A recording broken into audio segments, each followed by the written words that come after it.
This is the Orb of the Void, the case file of an ancient relic awakened in a neighborhood park, a citywide blackout, and the night magic was exposed to the world forever. Tape is rolling. Let's start. It was just past sunset when the kids found it. They were running around the park trying to get in a few extra minutes of play before heading home. Then a bad kick hit something hard, buried deep under an old banyan tree. They dug out a smooth black sphere covered in glowing golden runes. It didn't look like any normal piece of metal or glass. Inside it, a faint violet core was pulsing like a trapped heart, making the air smell faintly of ozone and ancient earth. The second her finger brushed the surface, a harsh chime rang out. Shockwave of light expanded through the trees, revealing hidden veins of glowing mana coursing through the soil. Every street lamp shattered at once.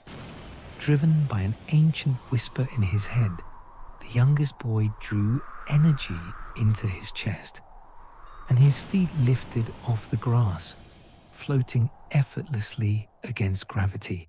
What they didn't know was that the orb was a conduit connected to a primordial entity asleep in a void realm.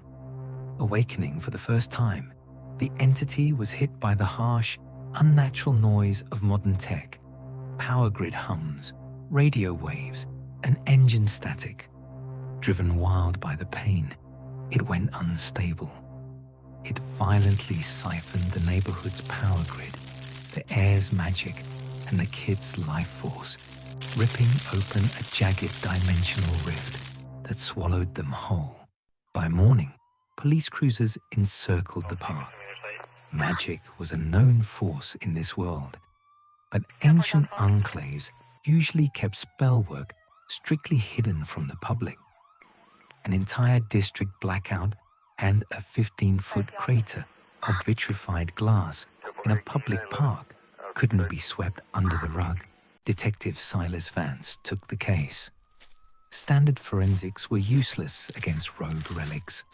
He put on his custom brass spectacles, etched with tracking runes, to highlight the invisible trails of residual mana left behind in the scorched earth. Through the enchanted lenses, the crime scene laid its secrets bare.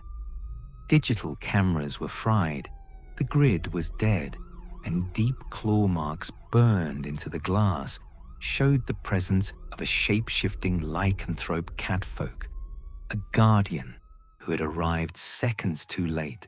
Silas tracked the Maynard signature to the stone sanctuary of Master Corvus, an exiled scholar obsessed with relic magic. The library was trashed. Corvus had cracked the orb's secret. It held a reversal phase, an ancient counter-ritual capable of rewriting decay and pulling souls back from the void. Standing in the shadows was Neela, a hunter of the ancient catfolk order. Her amber eyes burned with feral focus. She knew that every minute those kids spent trapped inside the entity's realm, their physical forms were being unraveled into pure mana. Silas raised his gun, but when his enchanted pocket watch chimed and locked its spinning gears near her journal, a tense alliance was struck. Neela held the ancient runes. Silas held the city's infrastructure map. Corvus had gone straight to Substation 4, the main electrical vault built right over a subterranean ley line. Deep under the canal, the air in Substation 4 hummed with cold, metallic static. Corvus was splicing heavy copper cables directly into ancient stone runes. He wasn't trying to rescue the kids. He was hooking the orb into the city grid to build a magic technological weapon of mass destruction. Before Corvus could lock the final binding spell, the vault doors smashed open. Neela shifted into a giant black panther mid-air, a streak of shadow and claw that slashed through the main copper feeds, Silas drew his sidearm, firing 3 enchanted iron rounds directly into the transformers. Deprived of power, the orb snapped violently into its reverse phase. A blinding implosion of golden light filled the vault, collapsing the portal and dropping the 4 kids safely onto the concrete floor. Panicked and hunting for a physical anchor, the trapped entity seized Corvus. In a flash of violet lightning, the scholar was pulled off his feet and dragged straight into the orb's core. His physical body destroyed, his mind permanently bound inside the relic as its new vessel. The energy backlash couldn't be contained underground. A massive, aurora-like surge of raw magic shot into the night sky, blowing out power across 5 districts. Millions of citizens looked out their windows to see towering, mystical ley lines pulsing visibly against the skyline. Magic was out of the shadows forever, down in the ruins. Silas locked the orb and Corvus's trapped spirit into a containment box. With magic exposed, ancient relics would start waking up everywhere.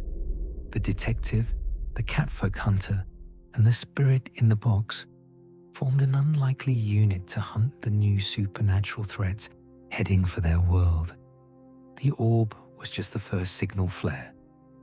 Other relics are waking up across the globe, responding to the surge.